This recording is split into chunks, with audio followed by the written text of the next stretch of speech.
Most books aren't worth reading. Some books are worth reading once, and few are worth reading once a year. Antifragile by Nassim Taleb is the latter. In this extremely uncertain world, technological change and global connectivity are deeply changing the fabric of societies. Making the right life decisions has never been harder. Picking which profession to specialize in, managing our finances, or understanding the world's trends today is extremely complex. So how do we make good decisions when having incomplete knowledge about the world? How do we filter BS from non-BS and experts from pseudo-experts? And how can we identify lucky breaks, opportunities, and options to squeeze the most out of life? In this video, I'm going to share with you the 8 heuristics and rules of thumb I learned from Antifragile that helped me navigate the chaos of the world and even take advantage of it. There are a few books that really grow with you. Going back to these books after gaining more life experience and taking risks unlocks new knowledge that was hiding in plain sight.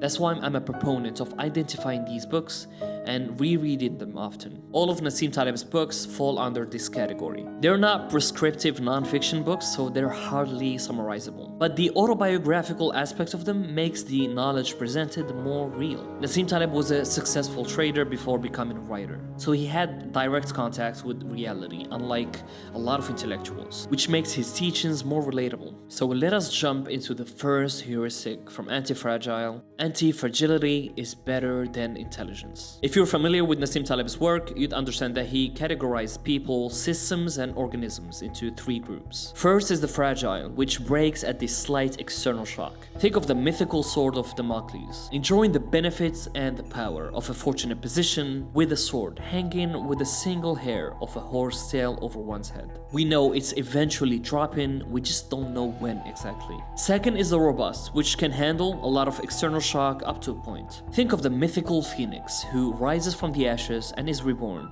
after being harmed. And lastly is the anti-fragile, which benefits from external stress and shocks up to a point. Think of the mythical hydra.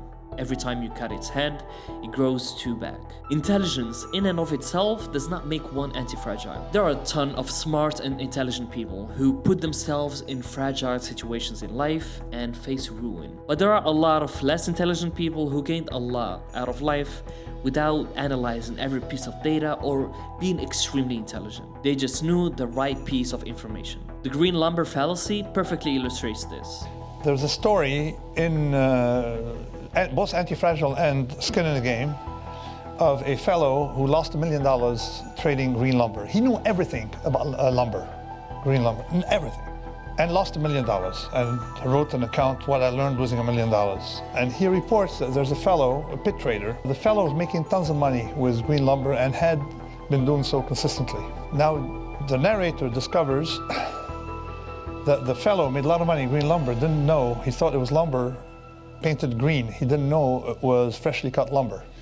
Okay. What sounds smart isn't necessarily intelligent. Escape the torsification of modern life. There's one thing that the modern human craves more than anything else is structure and predictability, even in areas where structure is unnecessary or even harmful. While structure in many aspects of life is beneficial, especially in employment, structuring the wrong aspects can make you miss out on a lot of options and positive outcomes in life. Serendipitous encounters, discoveries, business ideas, or meeting your romantic partner. Nassim Taleb popularized the notion of flaneuring, which comes from the French word flâner, which means to walk around aimlessly with no specific goal in mind. And that's something that we absolutely struggle with today. We need a goal. We need to have something in mind and aim at something before we do any activity. I'm currently in Madrid for a few days, and my travel style, for example, is one of no structure at all. No scheduled activities, group excursions, or planned dinners.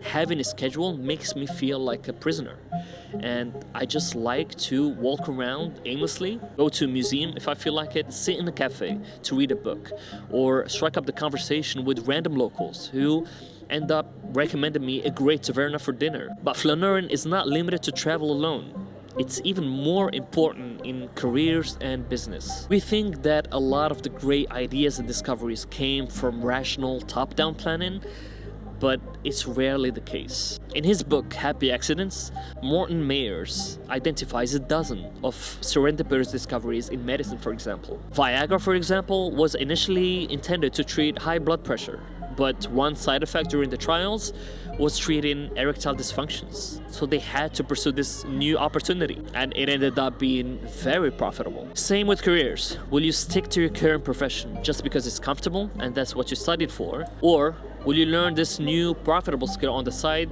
and switch careers when necessary? We need to be more opportunistic and drop unnecessary structure.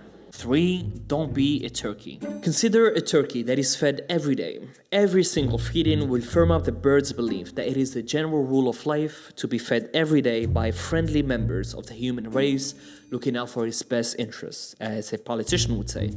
On the afternoon of the Wednesday before Thanksgiving, something unexpected will happen to the turkey. It will incur a revision of belief. That was from the Black Swan. But the turkey problem is mentioned as well in Antifragile, this time from the angle of professions. Some professions, let's say working in sales, can seem riskier to a lot of people. The base pay is low, commissions can fluctuate sometimes depending on multiple factors, sometimes outside of your control, while other professions can present less randomness. Let's say an administrator in a bank with a predictable €2,000 salary every month. As someone working in sales in the tech industry, I can tell you that every drop in income is a signal, a feedback to change something. Maybe something is wrong with the companies I target, my pitch, the way I train the team I work with. You have a direct feedback loop that pushes you to adapt. A constant iteration keeps your skill set sharp and more valuable to your current employer and future employers. Bank admin's income might be more predictable, but a new AI solution targeting the banking segment can make his whole profession obsolete tomorrow. He has no other skill set than manipulating numbers on a spreadsheet, and now he's the turkey on Thanksgiving. He's laid off with no other job prospects at 45 years old. One way to overcome the turkey problem in careers, for example, is to learn a valuable skill set on the side. And you can do that using the Barbell Strategy. This strategy, popularized by Nassim Taleb, is about avoiding the mediocre middle. You want to have a combination of extremely safe and extremely speculative bets. Now, what I'm willing to lose, I'm willing, to make speculative bets with. I'll have a collection of speculative bets. It's my play money. And so far, the strategy has worked rather well because I never had a surprise. Let's take being an online creator, writer, or entrepreneur. You can either keep your day job or save profession while you pursue your creative endeavors on the side. Invest in the free time you have in learning about the new industry, learning the necessary skill sets, or saving up your money to make the leap. And another way you can do it is by having a serial barbell. You pursue a safe and established profession, build the skill set and reputation there, then quit and take the risk to pursue the new speculative endeavor while having the old profession to fall back on. Most people choose the mediocre middle instead, but that safe middle does not expose you to huge upsides in life. If you follow me here, you know that my main profession is tech sales for the past 5 years.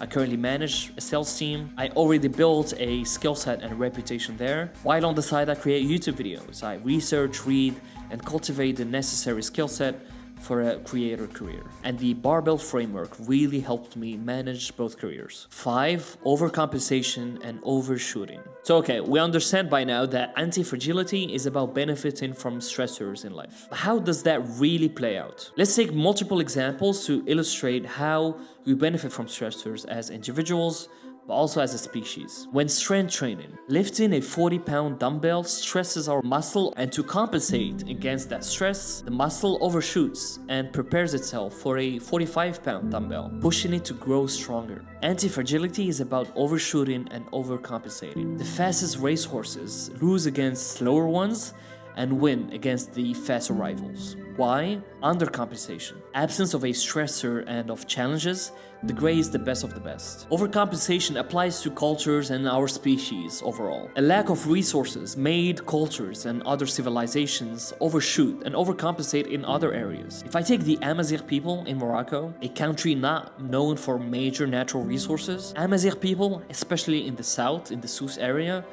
learned a lot about trade, commerce, and business. They open up their own shops and do business together, and even have an informal apprenticeship program where young family members from the south will come to major cities like Casablanca or Marrakesh, learn the trade under older mentors to open up their own shops a few years later, which led them to take over a lot of different markets and industries. The current richest man in Morocco is the billionaire Aziz Akhnouch, who's also an Amazigh from the Suez area. Same can be told of the Phoenician civilization who dominated the coastal areas of the Mediterranean Sea in the 7th century. Not by having natural resources or military power, but by learning seafaring, building boats to import resources like copper from other city-states in Cyprus or Greece, building trade networks and routes throughout the region, allowing them to control the whole area for centuries. 6. Religion as risk management. Nassim Taleb's take on religion is one of the most nuanced but also extremely misunderstood, especially by what he calls the intellectuals yet idiots. A lot of intellectuals went against Nassim Taleb on his take without really grasping what he meant. If you've read the inserto, you'd understand by now that Nassim Taleb is all about heuristics that work. But I think we've been fooled. We overestimated our intelligence and started uprooting institutions and religions that stood the test of time and survived for millennia. Rejecting religion is like burning $1 million inheritance. There's a lot of wisdom that stood the test of time through trial and error, but history showed us that nature abhors a vacuum. When you displace religion, it gets replaced by something else. Communism, nationalism, scientism. Religion is less about deities and such, and more about rules and heuristics. And these rules helped us for millennia as a species to avoid ruin and similar hazards of life. Religions are also about rituals and dietary restrictions and other laws that may not make sense logically, but that makes sense in other ways. Take the Jewish community all over the world. Here in Casablanca, Morocco, we still have a small Jewish community, and I remember going out with my religious Jewish friends to eat out, and it was no simple task to find a fully kosher option. They had a lot of severe restrictions when it comes to food, but those exact restrictions tighten the bond within their community. And we know that people who eat together stay together. And that's one of the factors that made their entire community thrive socioeconomically in Morocco and across the globe. As Nassim Taleb said, until we have had a longer time to develop non-religious heuristics, let's not throw the baby with the bathwater. Let's reject the superstitious theological nonsense, but keep the risk management and precautionary aspect of religion. 7. Via Negativa. I think like a lot of people watching this video, I spent a few years reading the self-help books. Most were bullshit. A few really stood out and were helpful. But most self-help advice is about positive advice. Do this, think like this, get these supplements, add this to your routine. While some positive advice might stick, most won't. Via Negativa, on the other hand, is about negative advice, acting by removing stuff, which is much more powerful. The Islamic historical figure Ali ibn Abi Talib said about this: keeping one's distance from an ignorant person is equivalent to keeping company with a wise man. In health, for example, fasting is much better than any fat-burning supplement. Removing distractions from your environment is much more efficient for better focus than any trick or action you can add. Always think in subtraction before you think about adding anything to improve your life. And lastly, the treadmill effect. Earning money is a skill, but handling the wealth you acquired is another skill in itself. If you're like me, the reason we want to earn more money is for the pursuit of greater independence and freedom. At least that's our initial and noble pursuit. But some people stray from that path along the way and end up playing an anxiety-inducing and miserable game. The treadmill effect is real. Once we reach a higher level of income, we normalize it and revert to a set point of satisfaction, striving for the next level. Some people get rich, move to richer neighborhoods, then feel poor again in contrast to their new neighbors. They get caught up in this mimetic rivalry to pursue more money for hedonic purposes instead of more freedom and independence. Nassim has this great quote: "The word is split between those who don't know how to start making money and those who don't know when to stop. Making the money and keeping it are two different skill sets. Making money to impress others and making it to buy our freedom are also two different things." Reading Seneca and how he handled wealth, trained himself not to be accustomed to it, and building that emotional robustness in case he loses it has been extremely helpful to me. Those were the 8 heuristics learned from Antifragile. Don't forget to subscribe and like, and I'll see you in the next video.